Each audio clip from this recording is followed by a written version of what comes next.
اعوذ باللہ من الشیطان اللعین الرجیم بسم اللہ الرحمن الرحیم الحمد للہ رب العالمین الصلاة والسلام علی اشرف الانبیاء والمرسلین وعلی آلہ الطیبین الطاہرین المعصومین الذین اذہب اللہ عنہم الرجس وطہرہم تطہیرا اللہم صل علی محمد وآل محمد اللہم اخرجنا من الظلمات الوہم واکرمنا بنور الفہم اللہم افتح علینا ابواب رحمتک وانشر علینا خزائن علومک برحمتک یا ارحم الراحمین۔ عزیزان محترم، حاج مرزا جواد آغا ملکی تبریزی کے حالات زندگی پر آپ کے ساتھ گفتگو کا آغاز کیا۔ بیان ہوا کہ مرزا جواد آغا ملکی تبریزی نے حوزہ علمیہ نجف اشرف میں جا کر نہایتی گراں قدر اساتید سے استفادہ کیا، اور بیان ہوا کہ مرزا جواد آغا ملکی تبریزی کے حالات زندگی میں ان کا نہایت نمایاں اور ممتاز پہلو جو ہے وہ اخلاقیات اور سیر و سلوک کا باب ہے، جس میں انہوں نے آخوند ملا حسین قلی حمدانی سے فیض حاصل کیا۔ آج بیان کریں گے کہ مرزا جواد آغا ملکی تبریزی 2 سال مرحوم ملا حسین قلی حمدانی کے درس میں شرکت کرتے ہیں۔ 2 سال میں شرکت کرنے کے بعد وہ ملا حسین قلی حمدانی کے پاس آتے ہیں اور آ کر ان سے یہ سوال کرتے ہیں کہ میں 2 سال سے آپ کے درس میں آ رہا ہوں، لیکن میں کسی روحانی اور معنوی مقام پر فائز نہیں ہوا ہوں۔ اب یہاں عزیزان محترم یہ بات جاننا نہایت ضروری ہے کہ اول تو سیر و سلوک کی وادی میں ہر انسان طالب کی یہ ذمہ داری ہے کہ وہ استاد کامل پر اعتماد کرے۔ دوسری ذمہ داری یہ ہے کہ جو وظائف استاد کامل نے اس کے سپرد کر رکھے ہیں ان وظائف پر عمل کرے۔ ہم یہ ہرگز نہیں کہہ رہے کہ مرزا جواد آغا ملکی تبریزی کو اعتماد نہیں تھا، ہم یہاں ایک قانون کلی بیان کرنا چاہ رہے ہیں۔ بطور معمول بعض افراد ایسے ہیں جو سیر و سلوک کی وادی میں استاد پر بدبین ہوتے ہیں، استاد کے دیے گئے وظائف پر عمل نہیں کرتے، اعتماد نہیں کرتے، بار بار وظائف کا تقاضا کرتے ہیں، جدید وظائف کا تقاضا کرتے ہیں، مختلف اغراض کے حامل وظائف کا تقاضا کرتے ہیں، جس کے نتیجے میں وہ کسی مقام پر فائز نہیں ہوتے۔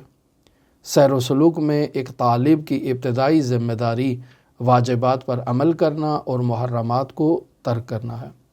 بطور معمول دیکھنے میں یہی آتا ہے کہ اسی مرحلے سے بخوبی عبور نہیں کر پاتے سالک اللہ،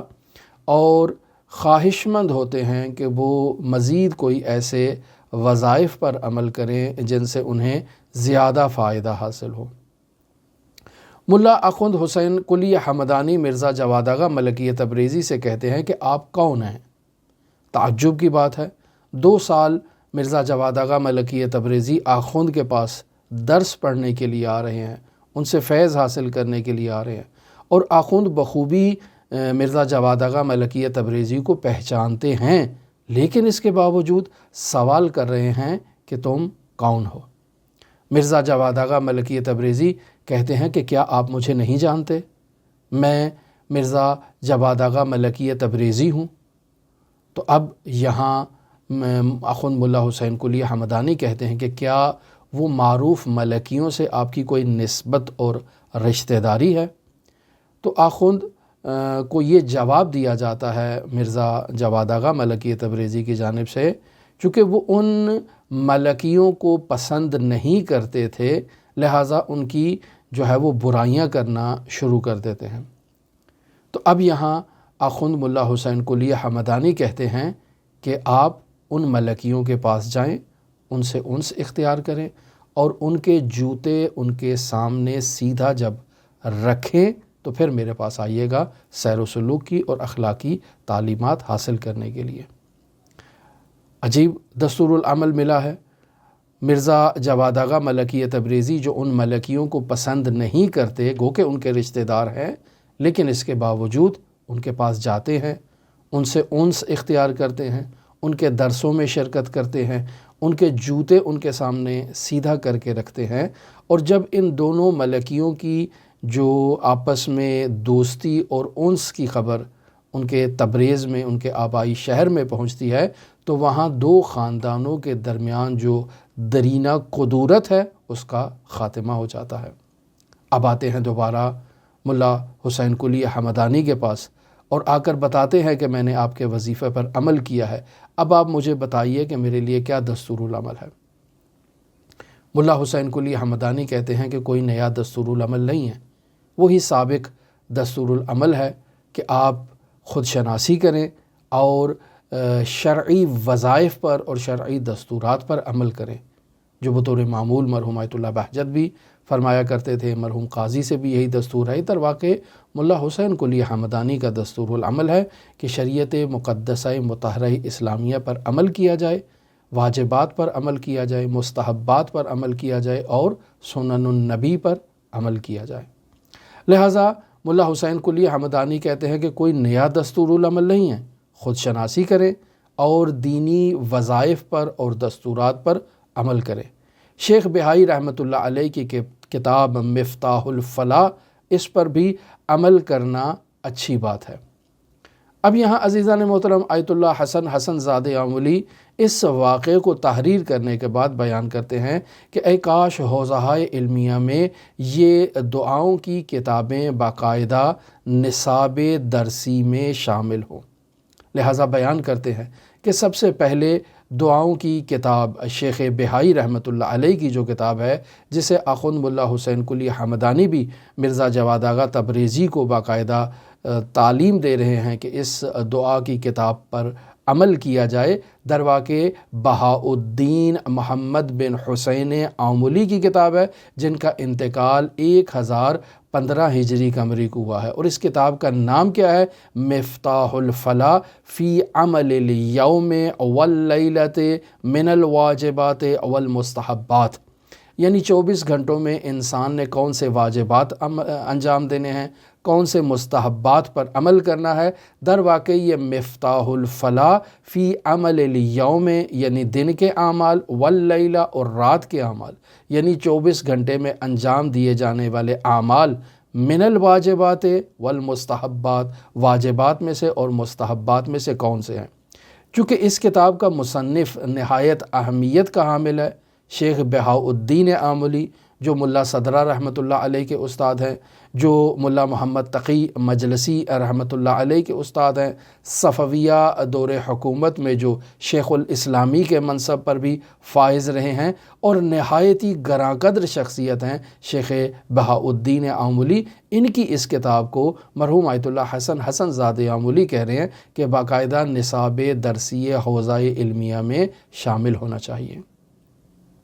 پھر اس کے بعد آیت اللہ حسن زادہ آملی کہتے ہیں کہ دوسرے مرحلے میں ابن فہد حلی یعنی احمد بن محمد بن فہد حلی، جن کا انتقال 841 ہجری قمری کو ہوا، ان کی ایک کتاب ہے عدۃ الداعی و نجاح الساعی۔ اس کتاب کو باقاعدہ آیت اللہ حسن زادہ فرما رہے ہیں کہ نصاب درسی حوزہ علمیہ میں شامل ہونا چاہیے۔ یہ کتاب بھی دعاؤں کی کتاب ہے۔ ابن فہد حلی، ان کی شہرت اخلاقیات میں ہے، ان کی شہرت سیر و سلوک کے مسائل میں ہے، ان کی شہرت دعاؤں اور مناجات کے باب میں ہے۔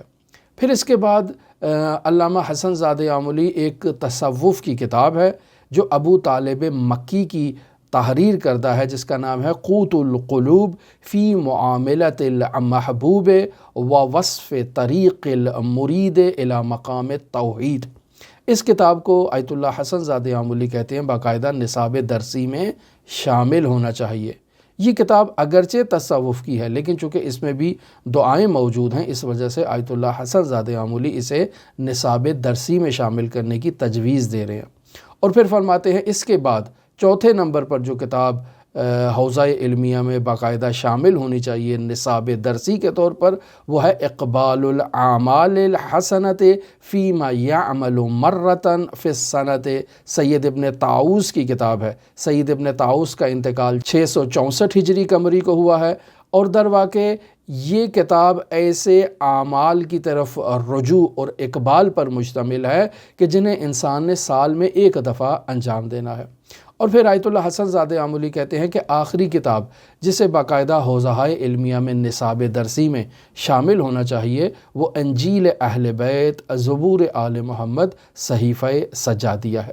تو آیت اللہ حسن زادہ آملی کے مطابق ان کتابوں کو باقاعدہ نصاب درسی حوزہ علمیہ میں شامل ہونا چاہیے، اور ان میں سے پہلی کتاب مفتاح الفلاح، اسے باقاعدہ ملا حسین قلی حمدانی بیان کر رہے ہیں مرزا جواد آغا ملکی تبریزی کے لیے کہ آپ اس کتاب کو باقاعدہ پڑھیں اور اس پر عمل کریں۔ تو عزیزان محترم، سیر و سلوک کی وادی میں ایک طالب کو عجول نہیں ہونا چاہیے، یعنی 4 دن نماز تہجد پڑھ لی، 4 دن کوئی اخلاقی وظائف پر عمل کر لیا، واجبات پر عمل کر لیا، مستحبات پر عمل کر لیا، اب انسان توقع کرے کہ وہ عارف باللہ ہو جائے گا، وہ کسی مقام پر واصل ہو جائے گا، وہ سیر و سلوک میں بلند مرتبے پر فائز ہوگا۔ نہیں عزیزان محترم، پہلے اس موضوع پر گفتگو ہو چکی ہے کہ سیر و سلوک کی وادی نہایت کٹھن وادی ہے، نہایت اس میں انسان کو صبر و استقامت سے چلنا پڑتا ہے، نہایت انسان کا حوصلہ بلند ہونے کی ضرورت ہے، تب جا کر انسان خداوند متعال کی معرفت حاصل کر سکتا ہے۔ لہٰذا من عرف نفسا فقد عرف ربا، سیر و سلوک کی ابتدائی جو تعلیم ملا حسین قلی حمدانی بیان کر رہے ہیں وہ ہے معرفت نفس۔ جائیں جا کر اپنے نفس کی معرفت حاصل کریں۔ اگر آپ خدا کو پہچاننا چاہتے ہیں تو پہلے خود کو تو پہچانیں کہ آپ کون ہیں، آپ کی حقیقت کیا ہے۔